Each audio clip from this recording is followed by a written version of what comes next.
Nursery class. आज हम अपना उर्दू का बुक पेज 15 पढ़ने जा रहे हैं और यहाँ पर हमारे पास जो हर्फ है आज पढ़ने के लिए वो है जीम। हमने बे फैमिली अपनी पूरी कर ली है। आज हम जीम की फैमिली स्टार्ट करेंगे। तो जीम जग, जीम जहाज, जीम जाल, ये हम पहले पढ़ चुके हैं।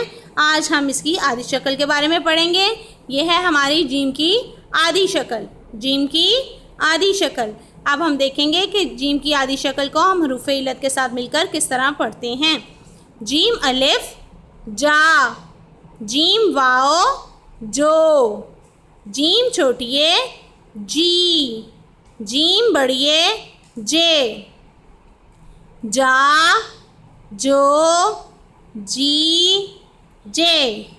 जीम अलिफ जा, जीम वाओ जो, जीम छोटिए जी, जीम बड़िए जे, जा जो जी जे, जा जो जी जे।